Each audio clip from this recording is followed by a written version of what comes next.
É de novo o ambiente facilitando a nossa vida. Lá em cima na capela, acaba o evangelho, ninguém senta porque não tem lugar para sentar.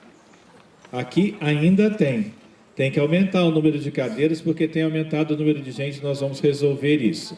Mas quando vocês se assentam, é sinal de que pode ter sermão. E hoje um sermão muito mais comprido. É porque, além de vocês estarem assentados, nós estamos celebrando a preparação da festa de São Francisco de Assis, que é na próxima sexta-feira.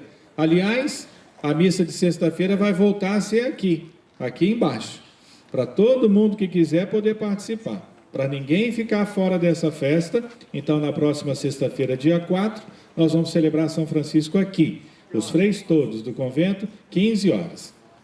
A missa das 15 horas vai ser aqui, para todo mundo poder voltar.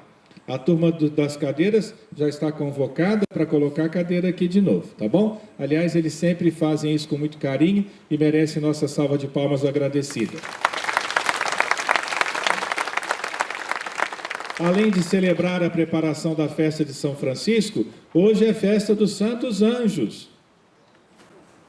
E além de ser festa dos Santos Anjos, nós estamos iniciando o mês de outubro, que é o mês das missões. Entre os meses temáticos, nós já tivemos o mês de agosto, que é o mês das vocações, o mês de setembro, o mês da Bíblia, e outubro, então, o mês missionário. Nós somos chamados a ouvir a palavra de Deus, não guardar apenas para nós mesmos e sairmos a anunciá-la. Agosto, vocações, somos chamados, setembro, ouvimos a palavra e não guardamos apenas para nós mesmos, outubro saímos a anunciá-la. Anunciando com obras é o melhor anúncio. Anunciar com palavras é importante, necessário até, mas o anúncio mais eficaz, mais eficiente é aquele feito pelas nossas mãos. Nossas bocas podem anunciar o reino de Deus e as maravilhas que Ele realiza em nós e através de nós. Nossos lábios devem louvar a Deus. Nossos lábios devem abandonar a murmuração, o pessimismo, a desesperança, para falar coisas de Deus, coisas que nos animam a todos, coisas que nos encorajam, que nos enchem de esperança. E as nossas obras são muito mais eloquentes quando elas conseguem traduzir essa dimensão. É isso que nós celebramos, então, no mês de outubro. Saímos a anunciar, e o melhor anúncio é o jeito de viver o Evangelho. Então, olha quanto assunto. Se eu for falar 15 minutos sobre cada um deles, antes das 5 nós não terminamos ainda. Mas não precisa de ser assim. Pode ser como aquela moça que oferece uma esquinha de um produto novo no supermercado. A gente vai no supermercado, em cada corredor tem alguém oferecendo, não tem? Tem gente que passa o dia inteiro no supermercado, nem precisa de almoçar depois. Vai só experimentando um bocadinho aqui, um bocadinho ali, não é verdade? E eles só dão uma esquinha, né? Para quê? Para aumentar a vontade da gente adquirir depois o pote inteiro da geleia. O pregador do Evangelho nas missas deve fazer assim também. Oferecer uma esquinha. Para quê? Para quando sairmos daqui a gente ter mais vontade ainda de conhecer a verdade do Evangelho. Por isso, vai lá uma esquinha. Hoje nós celebramos São Gabriel, São Rafael, São Miguel, todos os El. Tem El, fala de Deus.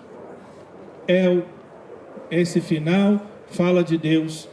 O povo do Antigo Testamento, eles não podiam nem pronunciar o nome de Deus. O que dirá dizer o que ele era. Então, eles estabelecem uma relação com a divindade, mostrando as características, as virtudes da divindade. Então Deus ama, Deus cuida, Deus ouve, Deus protege, Deus reúne. E então, a partir das virtudes que eles imaginavam provindas do Senhor, então eles identificavam os seres angélicos. São seres que convivem com o Senhor e transmitem o seu jeito de ser. Esses são os anjos. E nós sabemos muito bem quem são os anjos. Tanto é que diversas vezes na nossa experiência vivencial, a gente encontra com uma pessoa e ela diz assim: essa pessoa foi um anjo para mim. Estava sem dinheiro, entrei no Transcol, esqueci a minha carteira em casa, esqueci meu cartão, que agora é tudo no cartão, e alguém então pagou minha passagem. Para eu não passar vergonha, essa pessoa foi um anjo para mim. Estava com um peso danado lá de novo no supermercado. Hoje eu gostei do supermercado. Estou carregando lá um monte de peso. Estou com os braços doendo, a bursite reclamando. E alguém fala, eu carrego para o senhor. Essa pessoa foi um anjo para mim. Nós sabemos as atitudes angélicas. E nós sentimos falta das atitudes angélicas. E mais do que isso, nós sabemos como é bom e necessário nós nos comprometermos com as atitudes angélicas, que extrapolam a nossa natureza humana e nos aproximam mais de Deus. Tudo que nós fizermos e cada coisa que você fizer, que rompe com a sua preguiça humana, com a sua limitação humana, é uma atitude que te aproxima de Deus, é uma atitude angélica. E quanto mais a gente treinar a ser anjo, mais perto de Deus nós vamos ser, e mais humanos qualificados nós seremos também. É isso que nós celebramos hoje, os santos anjos da guarda. Que a gente possa se exercitar cada vez mais nas virtudes de Deus, para dar qualidade para o nosso viver humano. E quanto mais humanos qualificados, dedicados ao crescimento nós formos, mais perto de Deus nós estaremos. A festa de hoje ajuda a gente a caminhar nessa direção. E certamente foi essa procura de dar qualidade à sua vida humana que levou Francisco de Assis, há 800 anos, a buscar entender, afinal de contas, o que Deus quer de mim. Francisco de Assis, nós todos sabemos, tinha uma vida muito tranquila.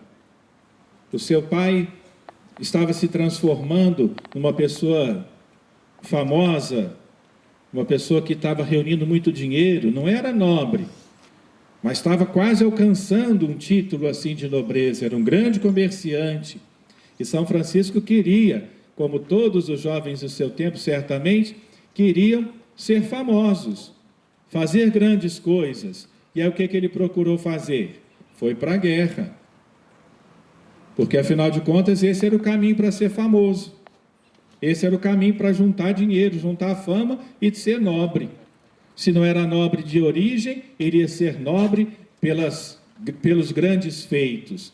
Então ele se dispôs a ir para a guerra. E na guerra ele foi capturado, ficou doente, e ali então ele encontra com o convite de Deus. Quer grandes coisas, nos ensina o Evangelho, quem quiser ser o maior, seja o servidor de todos. Ele aprendeu isso. Ele aprendeu que o caminho para ir para cima é ir para baixo. O caminho de viver a humildade, a simplicidade, o serviço. Que eu não seja servido, mas que eu possa servir. Esse é o caminho que São Francisco se deixou encantar. E ele se dispõe a fazer isso. Tenho certeza que todos nós já passamos por esses momentos. Desejamos grandes coisas e depois percebemos que a vida da gente, ela se resume em coisas pequenas feitas com carinho, em coisas simples feitas com dedicação. Ali está o sentido da nossa vida. Esse trajeto, esse itinerário, São Francisco percorreu. E ele se dispôs a isso. Eu quero ser o menor. Eu quero ser como Jesus Cristo é. E ele se dispôs com muita coragem, muita mesmo, até um dia que ele encontra com um doente de lepra à sua frente. Veja só, São Francisco não era mais aquele rapaz que queria ser famoso, ele queria ser simples, ele queria ser servidor, com toda a sua coragem, com toda a sua vontade, até ele encontrar com um leproso. Leproso, que na compreensão do seu tempo, nem gente mais era considerada. A lepra e todas as doenças, mas sobretudo a lepra, era uma doença que assim que fosse constatada, a pessoa deveria ser expulsa da convivência, por contágio, por ser contagiosa, ela deveria ser expulsa, deveria ser mandada embora. O leproso não podia mais viver na cidade, O leproso não podia mais conviver com os seus. E era tão forte essa constatação de que existia, inclusive, um ritual. Uma vez que ele seria expulso da sociedade, ele passava, ainda vivo, ele passava pela encomendação de sua alma.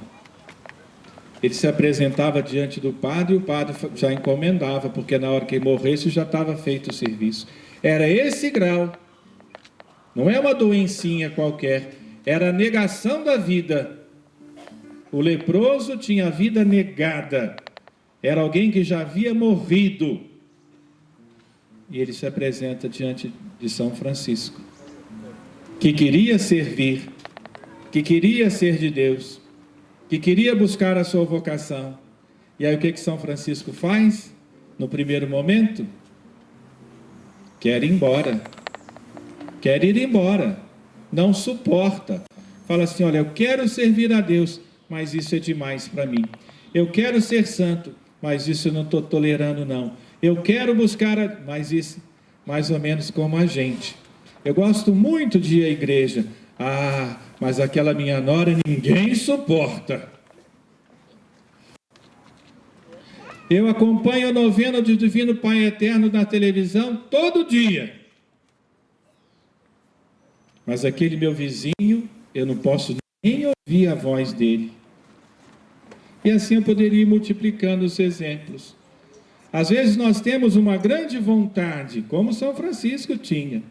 Às vezes nós temos um grande propósito, como São Francisco tinha. Mas na hora do vamos ver, aí a gente então fala, isso não é para mim não. Até aqui eu vou, de lá, daqui para lá não consigo mais. Exatamente isso que nós estamos recordando hoje. O que nós queremos é ir para o céu. O que nós queremos é vida plena, vida abundante, vida larga, vida com sentido. E por isso, que se houver uma exigência dessa magnitude, que a gente consiga respondê-la. Se na nossa busca pelo Senhor, pelo seu reino, se a nossa busca pela santidade aparecer um leproso e representar um grande desafio, que eu não corra desse desafio, que eu desça do meu cavalo, que eu me aproxime do leproso, deite uma moeda na sua mão, mas mais que isso, que eu possa estreitá-lo no meu abraço. Essa é a experiência de São Francisco. Esse é o convite que nós estamos hoje mais uma vez assumindo. O que nós queremos é grandioso, por isso poderão ser também grandiosos os desafios a serem rompidos, a serem assumidos. Não desanimar na primeira dificuldade. Não desanimar quando a vida nos oferecer desafios que a gente acha que não vai conseguir vencer. O Deus que nos chamou e nos quer ter bem perto dele, certamente nos sustentará. A experiência de São Francisco possa iluminar também a nossa decisão. Assim seja.